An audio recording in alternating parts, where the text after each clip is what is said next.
All right, now the time has come for our weekly political discussion with Catholic Vote political director Josh Mercer, who has had a heck of a time this week. I'm sure you've been busy. Well, obviously, everyone in the political world is fascinated by the, I don't want to say shocking, but incredible news that Anthony Kennedy has decided to retire from the Supreme Court. That's sending shockwaves throughout all Washington, D.C. A lot of people aren't totally surprised that it happened, but yet, now that it's happened, it's going to dominate the news cycle for the next several months for sure.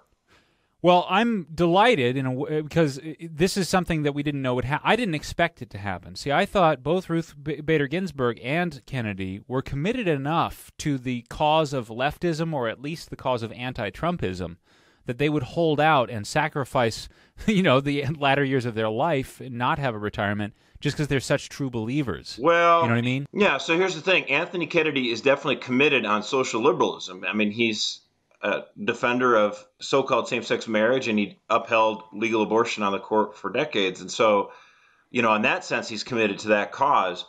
But I'm not so shocked by this. First of all, Donald Trump nominated Neil Gorsuch to the Supreme Court. Neil Gorsuch was a clerk for Anthony Kennedy. Donald Trump realized that having a Supreme Court vacancy was absolutely critical to his election. And he knows nothing rallies his base more than having the ability to put a conservative judge on the Supreme Court. That got him elected in 2016. And I think he's looking at the 2018 elections and looking like, well, boy, it'd be great if, one of these guys from the Supreme Court retired and then I could fill that seat again. He's done everything he can to try to court Anthony Kennedy into retirement. Obviously, picking one of his clerks to replace, to serve on the bench was another matter. But here's a lot of things some people don't realize. President Trump's son actually has a family relationship with Anthony Kennedy's son. They do real estate dealings in New York City.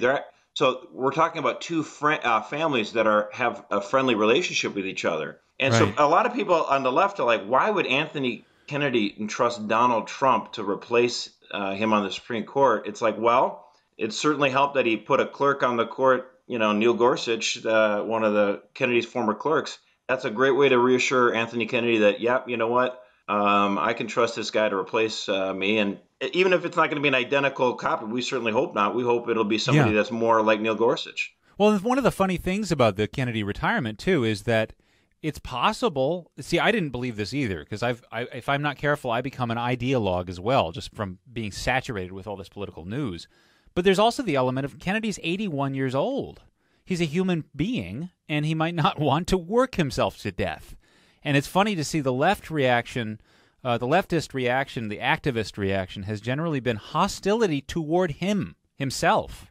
Rather, like, what? Right. How dare you, Kennedy, not work yourself to death for our cause, which is an interesting thought. Well, they've congratulated him for abortion and gay marriage and all this other kind of stuff. And now that he's retiring, they're like, well, you're throwing away your legacy. And it just shows you that the far left really only looks at people in a completely expedient manner. Like, while you're in office and you can help us, you have utility. And now that you're gone, you've completely betrayed us. It's such a transactional relationship. And, That's really, it's very unloving. And in a way, now he's going to have retirement. I hope he contemplates that and realizes that being a social leftist does not necessarily gain you friends worth having. That's an interesting thought as well. I mean, and here's the other thing. Since he's a Catholic, right? And Rachel Maddow was on MSNBC last night saying this is a pull the fire alarm moment. And it's like, you know what?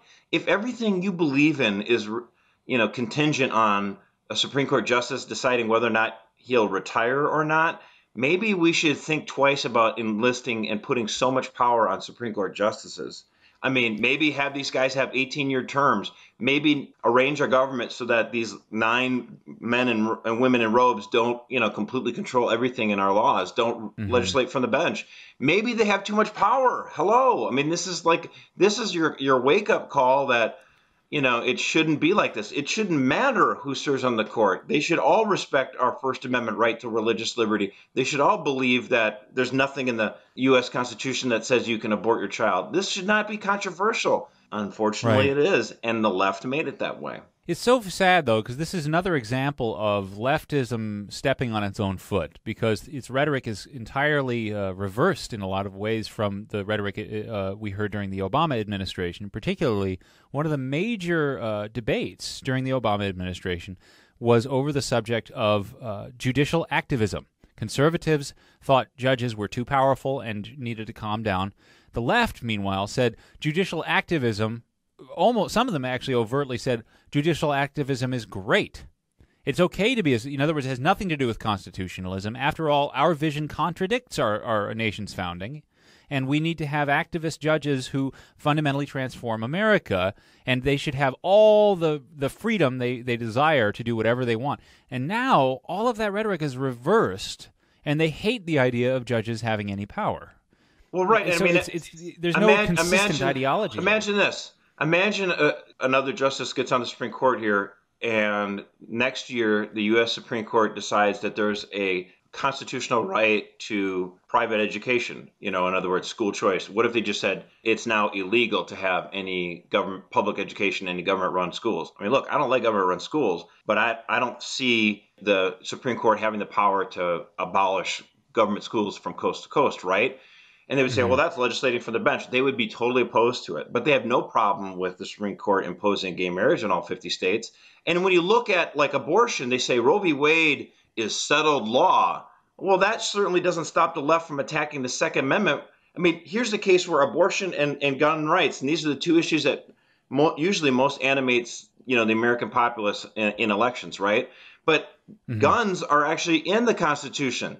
Abortion is not. Right. I mean, so if you're talking about one being settled, it's certainly the Second Amendment. It's amazing. So it is the inconsistency. So we only have about 120 seconds left, but could you, in that amount of time, tell us a little bit about the prospects of who the next justice might be, and when do you think the confirmation might take place, and what that might look like in the future? Well, you know what? The Senate already decided to cancel their August recess before this happened. So I expect the hearings to happen in August. I expect a confirmation vote, in September. And Wow. There's a list of about 25 people that Donald Trump said, and he promised that he would pick from those 25. But of those 25, I think there's a short list. And I really think Raymond Kethledge, he was also, by the way, a former clerk of Anthony Kennedy. He's got a great shot. He's on the Sixth Circuit Court of Appeals. Tom Hardiman is on the Third Circuit Court of Appeals, serves actually with Donald Trump's sister on that court. She's not in the running. People like to joke about that. Amul Thapar, if I pronounce his name right, he's a big fan of Mitch McConnell. He serves on Sixth Circuit Court down in Kentucky. But I really think it's going to come down to two people. I think it's either going to be Brett Kavanaugh, who is on the D.C. Circuit Court of Appeals. That's like the AAA team. That's where a lot of it's like the feeder court for the Supreme Court. A lot of candidates for the Supreme Court come from the D.C. Circuit Court of Appeals. And Brett Kavanaugh also was a clerk for Justice Kennedy. And he's 53 years old. That's great. If it's not Brett Kavanaugh, though, I think it might just be Amy Barrett. And the reason I think it might be Dogma Amy lives Barrett, loudly within Amy Barrett, the famous Amy Barrett. Yes. I mean, I think the fact that Feinstein accused her of that, what you said, the Dogma lives loudly in you, and that as well, Dick Durbin went so crazy after her too. Here's a perfect example for Donald Trump to pick someone, a young, very scholarly judge. And you know what? She was attacked for her religious faith. You want to talk about something that's going to rally conservatives to Donald Trump, it's going to be picking Amy Barrett. And you know what? Donald Trump loves a fight. He loves a fight. So this would be perfect. I mean, he's going to say, I don't know what, it seems like she was treated unfairly, and let's make sure she gets treated fairly this time. I think he'll say stuff like that. So I would, of course, welcome Amy Barrett on the Supreme Court. I think that'd be wonderful. And I can imagine her writing pro-life opinions, when abortion cases come before the court. That would be outstanding. But she's an absolutely great scholar, legal scholar, and she would be a sterling pick for the court. And she's only 46 years old, so she could be on the court 46. for decades. So, and hopefully she comes from a line of long livers so that she can be on the court for another 50 years. That would be great. All right. That would be great. Well, this is really good news. It's been a good week. We've been mostly reporting bad news, and our conversations have been pretty dark, so I'm glad that we've had a pleasant one for a change. Well, I mean, look, news can turn on a dime. This is great news, and you know what? It really speaks to the fact that it's important for us to work hard, get out there, make phone calls, call Congress, especially the Senate, with regards to this. Work hard, but also pray hard. And yes, news like this can turn on a dime, and you have to be ready and prepare for it. And now we got to go out there and we got to fight. All right. Well, thank you very much, Josh. I look forward to talking to you next week about the confirmed judge. It'll happen that quick. Sounds great. Thanks, Saban.